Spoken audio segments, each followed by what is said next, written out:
Good morning students, कैसे हो आप। आज हम चैप्टर फर्स्ट का सेकंड लेक्चर स्टार्ट कर रहे हैं और आज हमारा टॉपिक जो हम ले रहे हैं biodiversity in the living world. Last class में हमने सीखा था कि लिविंग ऑर्गेनिज्म कौन कौन से होते हैं, उनके कैरेक्टरिस्टिक्स क्या क्या होते हैं। आज हम बायोडाइवर्सिटी के बारे में जानना चाहेंगे। तो बायोडाइवर्सिटी क्या चीज़ होती है, एक बार इस पर आते हैं अपन। आपने देखा है कभी कि पूरी अर्थ पर डिफरेंट टाइप्स के प्लांट्स एंड डिफरेंट टाइप्स के एनिमल्स नज़र आते हैं। आपने देखा होगा जैसे मैंगो है, मैंगो इंडिया के अंदर ही मैंगो की 1000 वेराइटीज़ होती हैं। राइस की लाखों वेराइटीज़ हैं हमारे इंडिया के अंदर। ये क्या है? या फिर आपने माउस देखा है, माउस भी डिफरेंट टाइप्स के होते हैं। डॉग्स डिफरेंट टाइप्स के होते हैं। कैट डिफरेंट टाइप्स की होती हैं, देखा है ना सभी ने। ऐसे ही जो प्लांट्स होते हैं वो भी डिफरेंट टाइप्स के होते हैं। रोज का प्लांट है, अलग अलग तरह का होगा ना सभी में। किसी में पिंक फ्लावर आता है, किसी में रेड फ्लावर आता है, किसी में ब्लैक फ्लावर आता है। ऐसे डिफरेंट टाइप के प्लांट्स हम आसपास देखते हैं, डिफरेंट टाइप के एनिमल्स हम आसपास देखते हैं। और कुछ ऐसे ऑर्गेनिज्म भी हैं जो हमें हमारी आंखों से दिखते ही नहीं है, माइक्रोस्कोपिक ऑर्गेनिज्म, जिन्हें सिर्फ माइक्रोस्कोप से ही देखा जा सकता है। जैसे different types of bacterias, different types of virus, different types of fungus. यानी कहने का मतलब ये है कि हमारी अर्थ के ऊपर जो ऑर्गेनिजम्स हैं वो सभी डिफरेंट टाइप्स के हैं और यहाँ पर उन सभी की भरमार भरी पड़ी है। जब आप किसी फॉरेस्ट एरिया में जाओगे, जैसे अमेजॉन के जो फॉरेस्ट हैं वहाँ पर जब आप जाओगे तो वहाँ पर आपको इतनी वैरायटीज मिलेंगी प्लांट्स की कि आप चकित रह जाओगे देखकर, है ना, कि ये क्या हो रहा है। इतने टाइप्स, है ना। उस वहाँ पर एनिमल्स के डिफरेंट टाइप्स, अभी तो उसके अच्छे से डिस्कवरी भी नहीं हुई है कि वहाँ कौन कौन से प्लांट्स हैं और कौन कौन से एनिमल्स हैं। इसी चीज़ को हम नाम देते हैं बायोडाइवर्सिटी। यानी हम कहें numbers and types of organism in earth is called biodiversity. Clear है? ठीक है। अब थोड़ा सा आगे आते हैं और ये पता करते हैं कि कितने टाइप्स हैं, कितनी स्पीसीज हैं हमारी अर्थ पर। किसी ने पता लगाया है इस चीज का कि कितने टाइप्स ऑफ ऑर्गेनिजम्स यहाँ अर्थ पर अवेलेबल हैं जिनकी डिस्कवरी हो चुकी है। स्पीसीज के हिसाब से बात करें तो एक नाम सुना होगा आपने, IUCN। ये एक इंटरनेशनल यूनियन है, international union for conservation of nature and natural resources, इसका पूरा नाम है। ये एक ऐसी यूनियन है जो अलग अलग टाइप के नेचर एंड नेचुरल रिसोर्सेज के बारे में जानकारी हासिल करती है। इसने एक आंकड़ा दिया है हमें, क्या कि हमारी अर्थ पर 1.7 to 1.8 million 1.7 to 1.8 million species हैं ऑर्गेनिजम्स की। यानी इतनी सारी भरमार भरी पड़ी है। और ये आंकड़ा हमें बताता है कि हमारी अर्थ पर क्या है, बायोडाइवर्सिटी है। ठीक है, तो हम समझे कि बायोडाइवर्सिटी क्या होती है और ये कितनी स्पीसीज हमारी अर्थ पर होती हैं। ठीक है, यदि एक दूसरी साइड हम नज़र डालें और मैं अभी आपसे कहूं कि भाई बताओ ये अच्छा है या बुरा है, मतलब बायोडाइवर्सिटी हमारी अर्थ पर होनी चाहिए कि नहीं, बायोडाइवर्सिटी अच्छी है कि बुरी है, तो हम क्या कहेंगे कि बायोडाइवर्सिटी होनी चाहिए। वाई? ये बायोडाइवर्सिटी होने से हमें क्या क्या फायदे होने वाले हैं, देखिए जरा, है ना। एडवांटेज नंबर 1, यदि बायोडाइवर्सिटी होगी तो हमें डिफरेंट टाइप के फूड खाने को मिलेंगे ना। तो यहाँ पर हम कहेंगे कि हमें डिफरेंट टाइप के क्या मिलेंगे, फूड मिलेंगे। यदि एक ही टाइप का मैंगो होता एक ही टाइप का मैंगो का प्लांट होता तो एक सिंगल टाइप ऑफ मैंगो आप खाते रहो, बस उसी से आपका मन भरते रहो। लेकिन 1000 वेराइटीज हैं मैंगो की, आपका जो मन करे खाओ, है ना। एक ही टाइप के डॉग्स होते तो कौन उनको घर में रखता, डिफरेंट डिफरेंट टाइप्स के हैं, किसी के घर में कौन सा, किसी में कौन सा, किसी के पास कौन सा, है ना। तो ये फूड हमें मिलता है ना, अलग अलग टाइप का, इसलिए हम बायोडाइवर्सिटी को अच्छा बता रहे हैं, इसके एडवांटेज गिन रहे हैं अपन। तो एडवांटेज नंबर 2 यदि आप लो तो एडवांटेज नंबर 2 में हम आ जाएंगे कि मेडिसिन भी डिफरेंट डिफरेंट टाइप की मिलेगी, क्योंकि प्लांट्स के अंदर से मेडिसिन मिलती है ना, और वो मेडिसिन हमारी जो डिजीज हैं उनको ठीक करने में हमारी हेल्प करती हैं। तो यदि वो प्लांट्स नहीं होंगे या प्लांट्स की यदि वेराइटीज नहीं होंगी तो हमें डिफरेंट टाइप्स की मेडिसिन्स कहाँ से मिलेंगी भाई। यदि हमें वो चाहिए तो बायोडाइवर्सिटी तो रखनी पड़ेगी अर्थ पे। इसका मतलब ये हुआ कि हमको क्या मिलेंगी इनसे, मेडिसिन्स, ठीक है ना। तो हमको डिफरेंट टाइप ऑफ मेडिसिन्स भी हमको मिलने वाली हैं बायोडाइवर्सिटी से। यदि ऐसे समझें अपन कि कोई प्लांट जो है एक्सटिंक्ट होने वाला है तो उसके एक्सटिंक्ट का जो खतरा है ना वो कम हो जाएगा यदि बायोडाइवर्सिटी होगी तो। वाई? एग्जाम्पल लेते हैं, जैसे मैंगो की बात चल रही है बार बार में, तो अभी मैं आपसे कहूं कि यदि मान लो मैंगो है ना, मैंगो यदि सिंगल प्लांट होता और उसके टाइप्स नहीं होते तो हम लोग इतना उसको हम यदि मान लीजिए उसको हम जर्मिनेट नहीं करें, उसके सीड को हम सॉइल के अंदर नहीं डालें और हम बस उसका इस्तेमाल करते रहें, तो एक दिन ऐसा आता कि सारे मैंगो के प्लांट्स खत्म हो जाते इस धरती पे, एक्सटिंक्ट हो जाते इस धरती से। ऐसा होता ना, और जब ऐसा होता तो हम फिर क्या खाते, हम मैंगो कहाँ से लाते। लेकिन डिफरेंट टाइप होने से क्या होता है कि हम थोड़ा सा उसको ले लेते हैं, थोड़ा सा उसको ले लेते हैं, थोड़ा सा उसको ले लेते हैं, तो वो भी बचा रहता है, वो भी बचा रहता है, वो भी बचा, सब प्लांट्स सेफ रहते हैं, क्योंकि हम किसी एक की तरफ नहीं भागते कि ले लो है ना और उसको एक्सटिंक्ट कर दो, ऐसे नहीं, थोड़ा थोड़ा सा सबका इस्तेमाल कर रहे हैं इसलिए सब बचे हुए हैं। क्लियर है? ऐसे तो कहने का मतलब कि यदि हम बायोडाइवर्सिटी रखेंगे ना अर्थ के ऊपर तो हमें एक फायदा ये भी होगा कि हम क्या कर पाएंगे कि प्लांट्स को और एनिमल्स को एक्सटिंक्ट होने से रोक पाएंगे, है ना। तो थर्ड एडवांटेज हमको ये हो जाएगा। क्लियर? एंड फोर्थ इज, और लेना चाहें तो नेचुरल बैलेंस बना रहेगा, फूड चेन, फूड वेब जो है वो अच्छे से चलेंगी, है ना। एक एनिमल के पास खाने के लिए डिफरेंट टाइप ऑफ एनिमल्स होंगे, नहीं होंगे। एक animal different type of animal का फूड बन सकेगा नहीं। यदि बायोडाइवर्सिटी नहीं होती तो सभी की सभी एक ही चीज को खाते, वो एक्सटिंक्ट हो जाती, है ना, वो स्पीसीज। इसलिए इससे क्या होता है, बायोडाइवर्सिटी जब होती है ना तो एक बैलेंस बना रहता है, एक मतलब अर्थ पर एक नेचुरल बैलेंस क्रिएट होता है और सब कुछ ठीक ठाक चल रहा होता है। यानी इसका फोर्थ एडवांटेज हम लें तो इससे क्या होता है, नेचुरल बैलेंस। क्लियर है? तो इस तरह से ये, क्योंकि बायोडाइवर्सिटी से हमें बहुत सारे एडवांटेज हैं इसलिए बायोडाइवर्सिटी तो अर्थ पर होनी ही चाहिए। ये क्लियर हुई बात कि बायोडाइवर्सिटी क्या होती है और क्यों इसे होना जरूरी है। नेक्स्ट टॉपिक पर आते हैं, हम इसी से उसको जोड़ने की कोशिश करते हैं। अभी हमने कह तो दिए कि इस अर्थ पर डिफरेंट डिफरेंट टाइप्स के ऑर्गेनिजम्स हैं, ठीक है, अच्छा भी है, होने भी चाहिए। लेकिन दूसरी साइड एक परेशानी पैदा हो जाती है यदि आप इस तरह की बायोडाइवर्सिटी रखते हो तो, जैसे आप लोगों के साथ परेशानी हो जाएगी। क्या?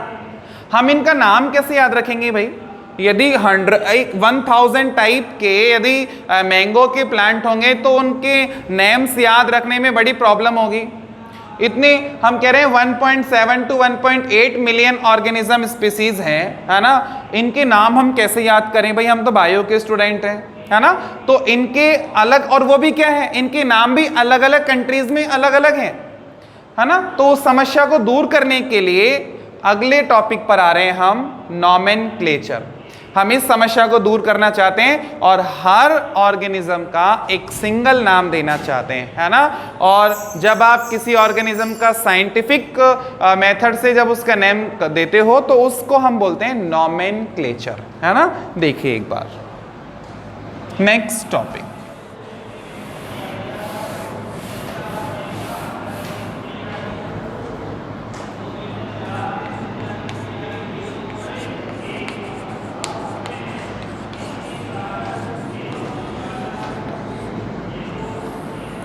ये नॉमेनक्लेचर क्या है। साइंटिफिक मेथड से जब किसी ऑर्गेनिज्म का नेम रखा जाता है तो उसे हम नॉमेनक्लेचर कहते हैं। अब ये किया क्यों जाने लगा, क्योंकि डिफरेंट कंट्रीज के अंदर डिफरेंट नेम्स होते हैं। जैसे इंडिया में मैंगो को मैंगो कहते हैं, आप किसी ग्रामीण इलाके में जाओगे तो आम, हिंदी में हम आम बोल देते हैं, है ना। यदि आप चाइना में जाओगे तो वहाँ पर इसको कोचिप्पो बोल देते हैं। ऐसे डिफरेंट कंट्रीज में एक ही चीज़ के डिफरेंट नेम हो गए ना, कंफ्यूजन क्रिएट हो गया। चाइनीज़ के साइंटिस्ट को हमारे साइंटिस्ट से बात करनी है मैंगो के बारे में तो हम नहीं समझेंगे वो क्या कह रहा है, और हम कहेंगे कि मैंगो तो या आम कहेंगे तो वो नहीं समझेगा, ऐसा है ना। तो इस समस्या को दूर करने के लिए, इसको सॉल्व करने के लिए साइंटिस्ट ने क्या किया है कि हर प्लांट का और हर एनिमल का जो नॉन है हमें अभी, उन सभी ऑर्गेनिजम्स का एक एक नाम रखा है, एक ऐसा स्टैंडर्ड नाम रखा है जो उसे पूरी दुनिया में एक रखता है।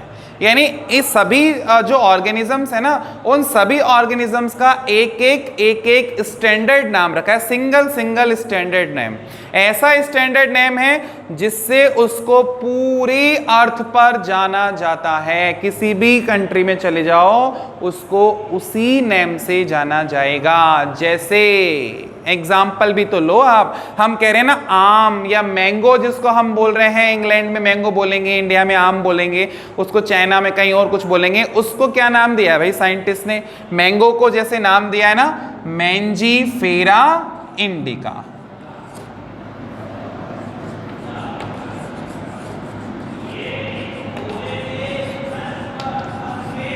मैंजीफेरा इंडिका, ये किसका नाम है? ये है मैंगो का साइंटिफिक नेम। मैंगो का साइंटिफिक नेम होता है क्या? Mangifera indica. क्लियर है?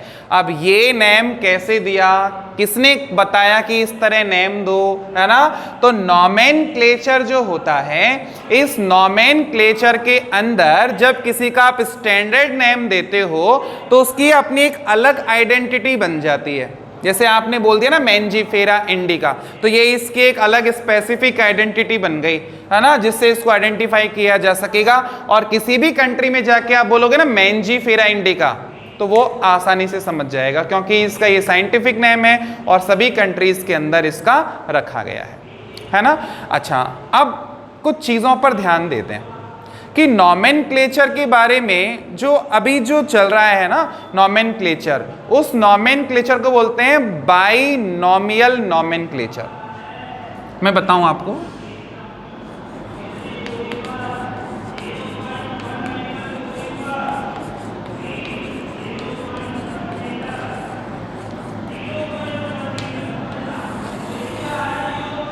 बाइनोमियल नॉमेनक्लेचर अभी आज के टाइम पर इसी मेथड से साइंटिफिक नेम दिए जाते हैं ऑर्गेनिजम्स के। और ये जो मेथड है बाइनोमियल नॉमेनक्लेचर वाला मेथड, ये मेथड देने वाले जो साइंटिस्ट थे उनका नाम था कैरोलस लिनियस, है ना। देखिए एक साइंटिस्ट हैं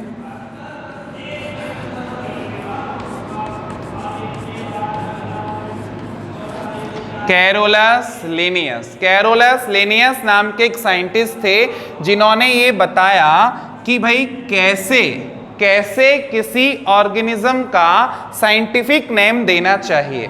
इन्होंने जो मेथड बताया उस मेथड को हम बाइनोमियल नॉमेनक्लेचर के नाम से जानते हैं, है ना। और यदि आपसे कोई इस तरह पूछ ले कि भाई फादर ऑफ बाइनोमियल नॉमेनक्लेचर, तो कैरोलस लिनियस का ही नाम आता है है ना। अब इन्होंने यहाँ पर कुछ रूल्स बताए हैं कि आप इन रूल्स को फॉलो करो और फिर आप किसी भी एनिमल का, किसी भी प्लांट का नेम रख दो।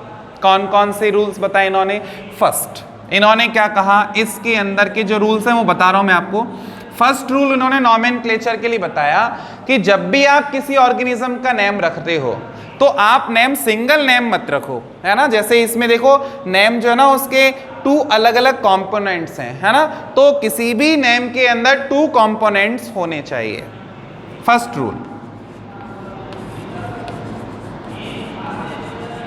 2 कंपोनेंट्स होने चाहिए। और 2 कंपोनेंट्स जो होंगे ये कौन कौन से होंगे, ये देखिएगा एक बार। 2 कंपोनेंट्स में फर्स्ट कंपोनेंट होगा जीनस और सेकंड होगा स्पीसीज। Genus and species. तो फर्स्ट जो कंपोनेंट है वो जीनस रखेंगे और जो सेकंड कंपोनेंट है वो स्पीसीज रखेंगे। जैसे यहां पर एग्जांपल लिया ना, तो मैंजीफेरा तो कौन है? मैंगो का जीनस है। और मैंगो की स्पीसीज कौन सी है यहाँ पे? इंडिका, है ना, ये स्पीसीज है। First rule. Second rule is कि जब भी आप किसी का नेम रखते हो तो आपको वो नेम कहां से लेना है? लैटिन लैंग्वेज से लेना है। लैटिन में उसका नेम रखा जाना चाहिए। तो सेकंड रूल रखा इन्होंने कि नेम जो है वो कहां से डेराइव होना चाहिए? लैटिन लैंग्वेज से। क्लियर है? अच्छा, थर्ड रूल क्या रखा इन्होंने कि जब भी किसी साइंटिफिक नेम को लिखते हैं, है ना, प्रिंट करते हैं, तो फिर उसको इटैलिक्स में लिखते हैं। थोड़ा सा ऐसे टेढ़ा लिखते हैं उसको, है ना, इसको इटैलिक्स में लिखना बोलते हैं। और यदि आप हैंड राइटिंग से लिख रहे हो किसी कॉपी पे या किसी पेज पे, तो आपको फिर क्या करना चाहिए कि इस जीनस सॉरी ये तो साइंटिस्ट है, इस जीनस और इस स्पीसीज के नीचे डिफरेंट अंडरलाइन लगानी चाहिए, है ना। देखिए कैसे इन्होंने थर्ड रूल क्या बोला, इन्होंने बोला कि आप नेम कैसे लिखो? इटैलिक्स में लिखो, इटैलिक्स में लिखो, है ना। और यदि आप इटैलिक्स में नहीं लिख पाते हो या प्रिंट नहीं कर रहे हो और आप हैंड रिटन यदि आपने नोट्स बना रहे हो और साइंटिफिक नेम आ गया किसी का, तो फिर आप क्या करो? जीनस और स्पीसीज को डिफरेंट अंडरलाइन करो, अंडरलाइन सेपरेटली, है ना। अच्छा, जैसे मैंने यहाँ कर रखा है ना, मैंजीफेरा के नीचे सेपरेट अंडरलाइन है और यहाँ पर सेपरेट अंडरलाइन है, ये आपको ध्यान रखना है। Third rule. And fourth rule is कि जब आप जीनस का नेम लिखोगे तो जीनस के नेम का जो फर्स्ट लेटर होगा वो कैसा होगा? कैपिटल लेटर होगा। यानी जीनस के नेम में जो नेम का फर्स्ट लेटर है वो कैसा होगा? कैपिटल, वो कैपिटल लेटर होगा। और यदि आप स्पीसीज का नेम लिख रहे हो तो स्पीसीज के नेम का जो फर्स्ट लेटर होगा वो कैसा होगा? होगा स्मॉल। देखिए आप, देखिए यहाँ पे मैंजीफेरा, ये जीनस है ना, इस जीनस का जो फर्स्ट लेटर है वो कैपिटल लिखा है, बाकी सब स्मॉल है। और ये है स्पीसीज, स्पीसीज का फर्स्ट लेटर कैसा है? स्मॉल लिखा है, आई को स्मॉल लिखा है। तो ये भी एक रूल है, ये आपको ध्यान रखना है। तो इन्होंने क्या कहा, कैरोलस लिनियस ने कहा कि भाई मैं आपको बायोनॉमियल नॉमेनक्लेचर दे रहा हूं और जब भी आप किसी भी प्लांट या एनिमल का साइंटिफिक नेम रखने जा रहे हो तो प्लीज इन 4 रूल्स को फॉलो कर लेना, है ना। कौन कौन से? कि आपका नेम जो है ना उसमें 2 कंपोनेंट्स होने चाहिए, आपके नेम का जो नेम है वो लैटिन लैंग्वेज से लिया होना चाहिए, नेम को इटैलिक्स में लिखना चाहिए या फिर डिफरेंट अंडरलाइन करनी चाहिए, और आपके नेम के जीनस में फर्स्ट लेटर कैपिटल और स्पीसीज के नेम का फर्स्ट लेटर स्मॉल होना चाहिए। ये 4 रूल्स को फॉलो करके ही आप बायोनॉमियल नॉमेनक्लेचर दे सकते हो। अभी इस टाइम पर जो नेम्स दिए जाते हैं साइंटिस्ट के द्वारा, वो सारे नेम्स इन्हीं रूल्स को फॉलो करके दिए जाते हैं। अच्छा, कभी कभी ये भी होता है, मैं आपको बताऊं, कभी कभी ये भी होता है कि थर्ड कंपोनेंट और जोड़ देते हैं, है ना। साइंटिस्ट के नाम का थर्ड कंपोनेंट, जिस साइंटिस्ट ने उसकी स्टडी की है उसके नाम का थर्ड कंपोनेंट जोड़ते हैं। जैसे मैंजीफेरा इंडिका के आगे हम ऐसे लिख देते हैं कई बार लिन। लिन मीन्स लीनियस, लीनियस के नेम पर यहाँ पर लिन भी लिखा जा सकता है। तो थर्ड कंपोनेंट भी जुड़ता है। आप ये ऐसा कंपलसरी नहीं है, आप चाहो तो जोड़ो, नहीं तो कोई दिक्कत नहीं है। नेम तो यही है मैंजीफेरा इंडिका, और लिन जो यदि थर्ड लिखा हुआ है भी किसी साइंटिफिक नेम के आगे तो समझ जाओ कि वो उस साइंटिस्ट का नेम है जिसने उसकी स्टडी की है। क्लियर है? अच्छा, अब जब आप नेम रखते हो और इन चारों को देखते हो तो आपको इन रूल्स को देखने के साथ में कुछ कोड भी इस्तेमाल करने होते हैं, है ना। कुछ कोड इस्तेमाल करने होते हैं नेम को रखने के लिए, और उन कोड्स को देखने के लिए आपको दो चीजों का इस्तेमाल करना होता है। देखिए कौन कौन से, है ना। एक तो होते हैं ICBN, ICBN international code of botanical nomenclature.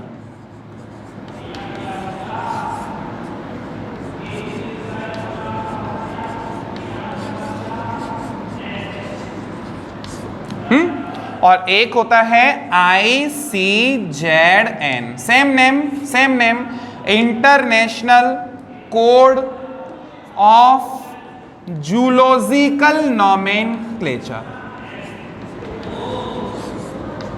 Clear है? इस तरह इनके फुल नेम होते हैं। तो ये क्या है? ये ICBN एंड ICZN क्या है भाई? ये कोड है, कोड। यदि आप किसी प्लांट का नेम रखने जा रहे हो, बॉटनिकल नेम रखने जा रहे हो, तो आपको ये ICBN की हेल्प लेनी होगी, यहाँ के कोड का इस्तेमाल करना होगा, तब आप नेम रख पाओगे। और ICZN क्या है? ये भी एक कोड है, पूरे रूल्स है, एक लाइन ऑफ रूल्स है ये, है ना। ऐसे कह लो आप, line of rules for zoological nomenclature. तो यहाँ पे जो अभी आप जूलॉजिकल नेम लिखते हो ना, बनाते हो किसी एनिमल का, तो ऐसे में आपको ये रूल्स देखने होते हैं। यहाँ पर कुछ कोडिंग्स होती हैं, उन कोडिंग्स का इस्तेमाल करके ही आप नेम दे सकते हो। तो आपको ये बातें भी थोड़ा सा ध्यान रखनी है। क्लियर है? तो आज के क्लास में हमने क्या सीखा कि बायोडाइवर्सिटी क्या होती है और वो हमारे लिए कैसे हेल्पफुल है, उसके एडवांटेज क्या क्या है, कितनी होती है, क्यों होनी चाहिए, क्यों हमें वो किस तरह हेल्प करती है। और दूसरी चीज हमने ये पढ़ी कि भाई नोमेनक्लेचर क्या होता है और बायोनॉमियल नोमेनक्लेचर क्या होता है, किसने दिया, कौन से रूल्स को फॉलो करते हैं और कौन सी कोडिंग लाइन का इस्तेमाल करते हैं। क्लियर है? आई होप आज की क्लास में आपको ये सारी चीज़ें क्लियर हो गई होंगी। आज के लिए बस इतना ही। Thank you.